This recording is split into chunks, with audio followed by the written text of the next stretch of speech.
La puse en grande, ¿sí? Sí, Ok, muy bueno, bien. pues, Entonces, comenzamos nuevamente, maestra. ok. Buenas noches. El día de hoy somos el equipo 3. Vamos a exponer la filosofía de la educación, época moderna y contemporánea. El equipo 3 está conformado por la profesora Acosta de la Rosa Guadalupe, el profesor Chávez Hanefer, la profesora Soy Hernández maestra. Pérez Ay, Noel, perdón. profesor José Luis Recta Bautista, el profesor Martínez Cardona José Daniel, el profesor Meléndez Vicuña Iván Guadalupe, la profesora Ontiveros Lucero y una servidora, la profesora Selene Guadalupe Ruiz Árate.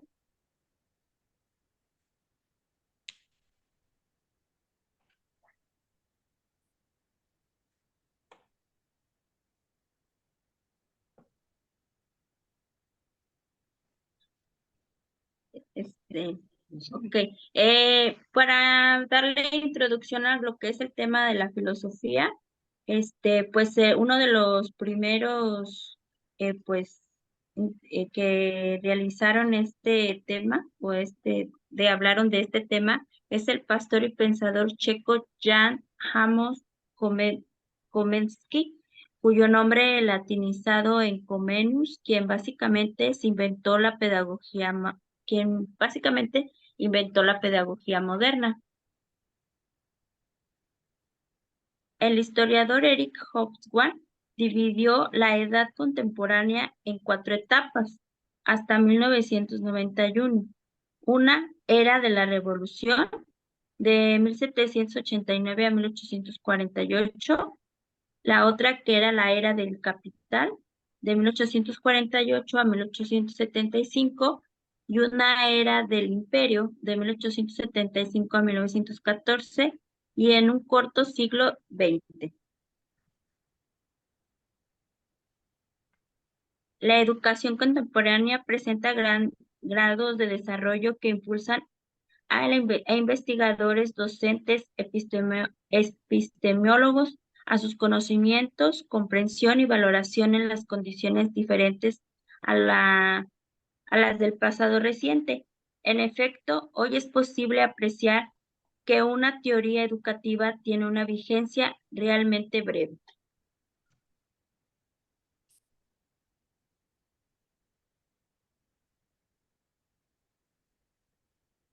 Ese tema, el que lo realizó, que no tengo la lista aquí a la mano.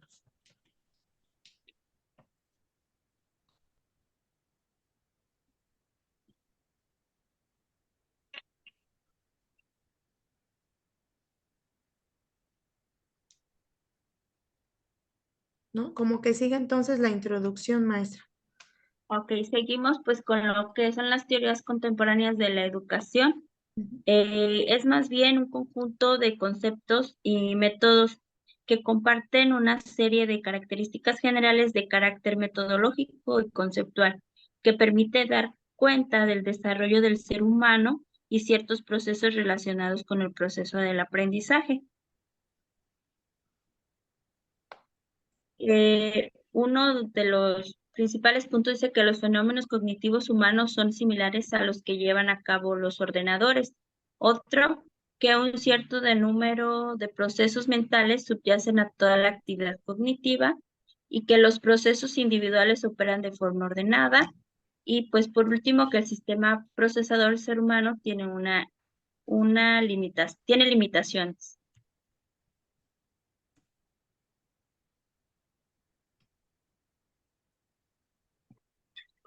Ahí es la maestra Jennifer. ¿Sí está? Sí, aquí estoy. Muy bien, maestra. Ujú. Ok, permítanme. Sí. Sí, bien, bueno, yo voy a hablar acerca de Jean-Jacques Rousseau, sobre su vida y obra. Él nació en Ginebra, Suiza, el 28 de junio de 1712. Murió exiliado en Francia el 2 de julio de 1778. Durante su vida fue escritor, filósofo, músico y era definido como un ilustrado. Siempre se caracterizó por ser político y un filósofo, más no un pedagogo. Sus temas trataban fundamentalmente sobre cuestiones sociopolíticas, atacando al despotismo de la época, y también escribía sobre lo que es la educación. Dentro de sus grandes obras se encuentran 6, 3 que fueron publicadas en vida y 3 obras que fueron publicadas póstumamente. Bueno, en la siguiente diapositiva analizamos un poquito más estas obras. En la primera obra, que fue sobre la Nueva Eloísa, era una novela romántica que trataba precisamente de hacer un estudio sobre la conducta que se consideraba correcta en esa época. Hablaba también sobre la virtud cívica y el papel de la mujer de la sociedad, que en aquel entonces se consideraba bien visto. En este libro nos mencionaba que las pasiones son un obstáculo persistente y contemporáneo.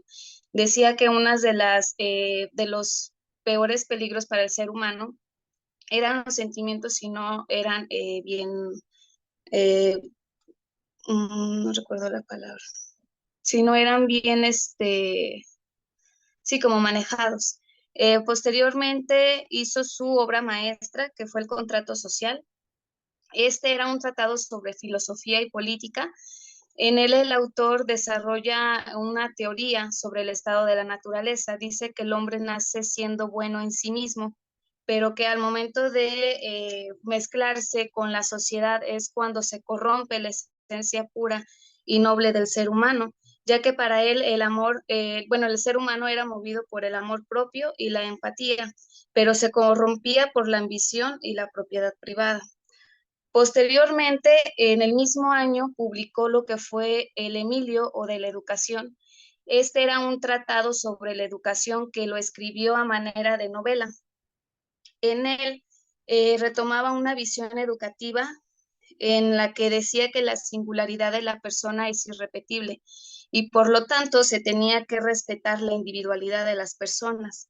Si la persona que deseaba educar primero debía de respetar a la persona que estaba educando. También hablaba sobre la importancia de de la educación para todo mundo, o como en aquel entonces se le conocía, el formar a una persona. Era importante hacerlo desde su capacidad de equilibrar lo que eran sus sentimientos y su voluntad para así manejar su propia libertad. Él mencionaba en esta novela, que es la más importante en el rango de la pedagogía, mencionaba que al ser humano se le debe de educar para ser feliz, que esa es la esencia principal de la educación. Con esta obra, él fue exiliado, fue perseguido por la monarquía, por los nobles y pues por lo que era la clase, ah, ay, se me fue, la monarquía, la aristocracia y los nobles. Ellos lo atacaban precisamente por este tipo de aseguraciones que estaba realizando y lo acosaron tanto que a él no le quedó de otra más que pues salir de su lugar de origen. Y cuando él estuvo exiliado, escribió las siguientes 3 obras, pero no fueron publicadas sino hasta después de su muerte. En el libro de Confesiones de Rousseau es una autobiografía.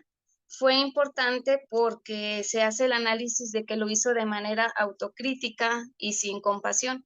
Él adentraba hacia sus valores, también hablaba sobre su sensualidad y sus emociones, cosas que en aquel entonces eran mal vistas y atacadas. Posteriormente se publicó en Soñaciones de un paseante solitario, que esta era un relato lírico en donde él trataba de demostrar que se encontraba bien y a gusto con su soledad, pero llegaba a un punto en el que se contradecía completamente porque él tenía aún todavía mucho coraje y rabia ante la sociedad porque lo habían exiliado. Esto lo convirtió en un prototipo de escritor marginado y a partir de él fue un precursor de las novelas de aislamiento y desesperación. Por eso es importante, porque antes de él pues no se había leído nada parecido. También tenía una obra sobre botánica. Fue importante porque él era fanático sobre la botánica. Recordemos que él hablaba del estado natural de las personas y por lo tanto él mencionaba en este tratado que mientras las personas más estuvieran en contacto con la naturaleza, mejores personas iban a ser. En síntesis, fue un filósofo, escritor y político que defendía la democracia, la soberanía popular y el pensamiento crítico. Vivió en la época de la Ilustración, fue inspirado por Platón, Aristóteles y fue una figura destacada por su pensamiento político y filosófico, asimismo por tratar temas considerados prohibidos para su época y por su enorme capacidad de expresar planteamientos precisos. Nunca fue bien visto precisamente por este tipo de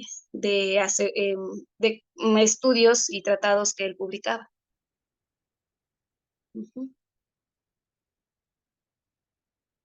Listo. Muy bien, maestra, muchas gracias. Gracias. Continuamos con el profesor José Luis, la igualdad natural. Ok, continuando con referencia al tema de la igualdad, en este caso que nos corresponde a nosotros, la igualdad natural de Rawls, nos comenta el autor que es la experiencia continua de cada persona en el que percibe lo que es conveniente y lo que no, generando amor a sí mismo y hacia la comunidad, la naturaleza, siendo esta la base para una convivencia armoniosa y rediseñando la vida social, es lo que nos maneja él. Y nos lo divide en estado de naturaleza, en contrato social y una sociedad civil. En la primera, en la que es el estado de naturaleza, dice que la libertad natural del hombre son los límites de la fuerza del individuo, en el que el hombre puede ser feliz por naturaleza, pero la propiedad, sin embargo, le corrompe y lo vuelve un insolidario. En cuanto a su contrato social, el hombre pierde su libertad natural y su derecho ilimitado, pero gana en libertad civil, en lo que los límites se encuentran la voluntad general, en lo que nosotros conocemos como nuestra sociedad, ¿verdad? Y en la sociedad civil dice que en este pueden existir absolutismos y propiedad privada, por lo que no se gobierna para el bien común. Esto es lo que nos manejaba la compañera en la reseña de los libros que él manejó, de los temas que él contribuyó, ¿verdad? Es parte de esta igualdad natural que nos maneja el autor Rawls. Muy bien, profe. Muchas gracias. José Daniel.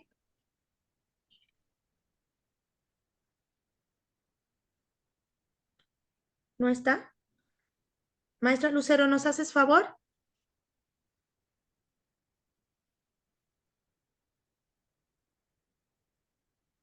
Está apagado tu micrófono.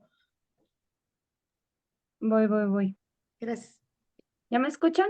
Sí, listo. Bueno, pues voy a hablarles un poco de lo que es la biografía de Dewey. El estadounidense John Dewey nació en 1859 en A ver, Burlington. maestra, es que creo que me pasé una. No, sí está bien, ¿verdad? Sí, está bien. Entonces no me la En el mandaron. No, entonces sigo sí. yo. Está bien, maestra. Esa es mi. Ok, perdón. Estaba distraída con la. Ok.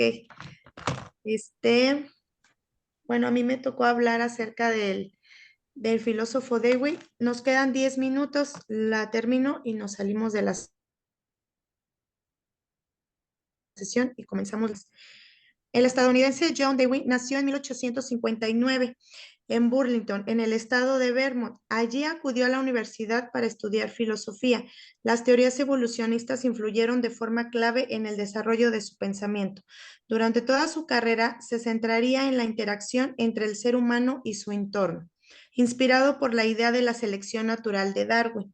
Después de graduarse en 1879, trabajó durante 2 años como profesor de primaria, dedicarse a la filosofía. Se doctoró en la Universidad Johns Hopkins de Baltimore. Los siguientes 10 años fue profesor de filosofía en la Universidad de Michigan y en 1894 se unió a la de Chicago. Para entonces, Dewey ya había escrito sus 2 primeros libros. En estas obras sintetizó el idealismo hegeliano y la ciencia experimental, aplicadas al comportamiento y al pensamiento humano. Trabaja en la Universidad de Columbia en la ciudad de Nueva York.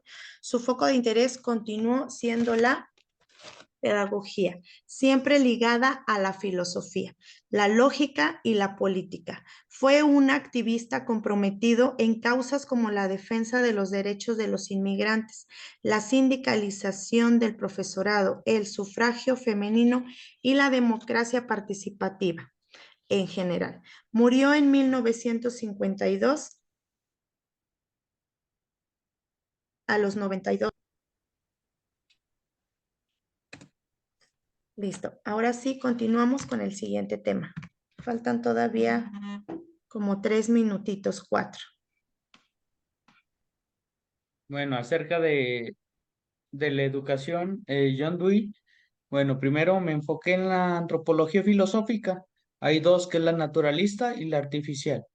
Estas a su vez se relacionan con unas teorías pedagógicas, igual divididas en dos, que es de la esencia y de la existencia. Y John Dewey se encuentra en la teoría artificial del hombre práctico, y aquí nos menciona varias: empirismo, liberalismo, positivismo y pragmatismo. Vienen siendo todas estas teorías pedagógicas, ¿sí? Ahora, concibe el humano a partir de los datos de la existencia. Ahí en la parte de abajo, igual en la pedagogía activa o pedagogía de la nueva escuela, como también se conoce, están las personas involucradas en la misma: Rousseau, Pestalozzi, Dewey, de Crowley, Montessori y Freire. Ok. Y entonces, sí, adelante, maestra, con la siguiente, por favor. La educación nueva es la educación activa o la educación nueva. Esta se basa en el conocimiento previo del educando. La tarea del educante es un trabajo que se realiza desde el niño, o sea, que se enfoque en lo que quiere el niño. El niño es activo y el esfuerzo cede el paso al interés. Bueno, aquí nos dice que no se toma en consideración tanto el esfuerzo, sino el interés que puede proporcionar al niño y que el niño puede tener por lo mismo. Y el pragmatismo es la teoría pedagógica que Dewey defendió o postuló, que propone que solo es válido el conocimiento que tiene una utilidad práctica. Esa es la base de todo el pragmatismo. La que sigue, maestra. Y bueno, aquí hay los principios de la educación activa. Como ya saben, son varias teorías, pero el pragmatismo, que es la que defiende Dewey es el filósofo más importante de esta rama de la educación activa. Sí, aquí tenemos 4 principios, que el primero es: la educación responde a los intereses y a las necesidades de los educandos. La escuela es vida y no preparación para la vida. Luego 3, la cooperación es más importante que la competitividad. Número 4, se aprende resolviendo problemas y no a través de la transmisión de saberes. Bueno, aquí en este tipo de conocimiento, el aprendizaje interesa solamente la experiencia, la observación y los intereses del niño. Se deja de lado lo demás y se centra en él. Este es una teoría, como quien dice, que contrapone al tradicionalismo que se plantea, ¿verdad? Ujú.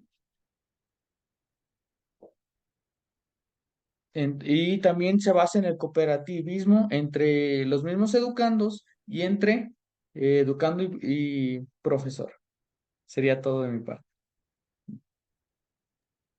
Gracias, maestro, qué amable.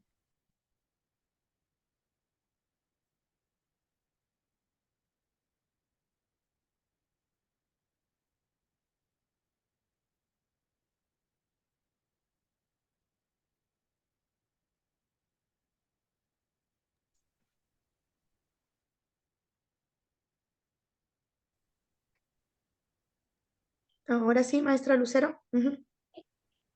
Maestra, ¿ya se va a terminar la reunión o todavía me queda ahí? Quedan 4 minutos, Todavía, maestra. sí, quedan 4 minutos todavía. Bueno, pues entonces comienzo. Yo les voy a hablar de el aula como laboratorio de su pensamiento educativo. Dewey escribía en 1896 que la escuela es la única forma de vida social que funciona de forma abstracta y en un medio controlado, que es directamente experimental y la filosofía ha de convertirse en una ciencia experimental y la construcción de la escuela es el punto de partida. Dewey, 1972, página 244. Con esta idea en mente, trabajó en la Universidad de Chicago como director de los departamentos de filosofía, psicología, pedagogía, cargo que ocuparía entre 1894 y 1904. En enero de 1896 funda bajo el auspicio de la Universidad de Chicago y algunos padres de familia la que sería conocida como la Escuela Laboratorio de John Dewey.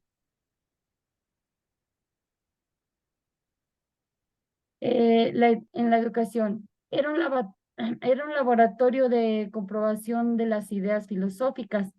Como en todo laboratorio se buscaba experimentar, es decir, partir de la hipótesis sobre la instrucción y la formación educativa. Se comprobaban y verificaban sus ideas básicas a través de la práctica en el aula de clase. Su creación partía de inquietudes básicas sobre la manera de enseñar de la escuela en el mundo social. Para Dewey, la escuela era una comunidad especial en la cual el complejo ambiente social es reducido y simplificado, en el cual ciertas ideas y comportamientos que la conciernen a esta vida social simplificada son comunicados a los niños. Eso me pensaba en 1972.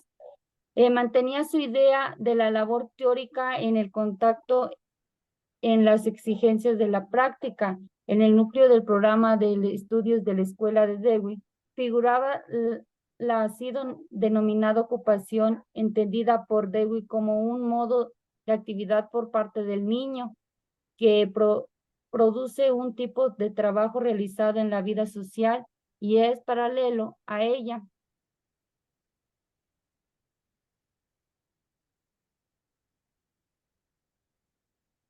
Los alumnos se dividirían en 11 grupos de acuerdo a su edad y llevaban a cabo diversos proyectos en los que se enfrentaban a situaciones o problemáticas preparadas con anterioridad por los maestros, de modo que los alumnos pudiesen abordarlas a partir de experiencias de primera mano. Para Dewey, el trabajo escolar significaba trabajo manual en cultivos, en talleres, en la cocina, en actividades así entendidas. Reproducían y representaban las actividades cotidianas con las que los alumnos estaban más en contacto, tomando como punto de partida las actividades del hogar. Se intentaba construir toda una estructura de conocimientos fundamentada en la relación de los niños con su medio social. El aprendizaje era entendido como todo un... Ok. Ya, maestra, ya está grabando. Ok. Bueno, tomando como punto de partida las actividades del hogar, se intentaba construir toda una estructura de conocimiento fundamentada en la relación de los niños con su medio social. El aprendizaje era entendido como todo un proceso de descubrimiento, indagación, experimentación, para entender las formas básicas de acción constitutivas de la vida en comunidad. En sí, el desafío de la escuela, según Dewey, era descubrir la administración, la selección de materias, los métodos de aprender, de enseñar, disciplinar y cómo una escuela podía volverse una comunidad cooperativa donde los individuos desarrollen sus propias capacidades y satisfazcan sus necesidades. Su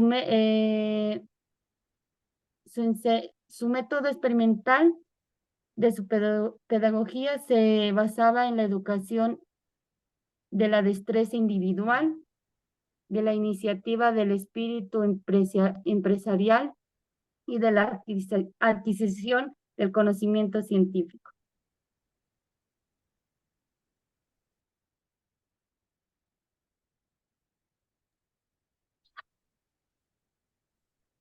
Bueno, ya para concluir el tema, vamos a hablar lo que es la educación como crecimiento. Aquí una de las condiciones primarias que nos menciona David es la inmadurez. Dice que los niños aprenden a partir de lo que es la inmadurez, porque es la posibilidad del crecimiento. Y con esa nos podemos expresar, o los niños empiezan a expresar con una fuerza positivamente presente. Los niños, por otra parte, también tienen la habilidad de salir adelante de una incapacidad física por la capacidad social. Pero la observación muestra que los niños están dotados con un equipo de primer orden para el intercambio social. Él nos menciona que los niños tienen la capacidad mayor de la sociedad o de ser un ser social, que aunque digas que eres un niño inmaduro o porque eres pequeño, eres inmaduro. Las condiciones de crecimiento. Una de las condiciones primarias de crecimiento es, pues lo que les decía, la inmadurez. Esta no, la que sigue, perdón, ya es la siguiente.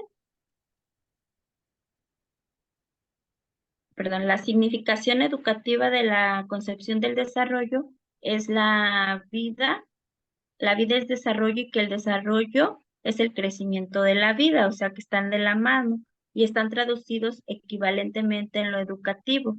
Esto significa que un proceso educativo no tiene fin, más allá mismo de su propio fin, es lo que decía David, o sea, siempre estamos aprendiendo. El proceso educativo es un proceso de reorganización, reconstrucción y transformación continua, y que el poder de crecer depende de las necesidades de los demás y de la plasticidad, y que ambas condiciones se dan plenamente en la infancia y en la juventud.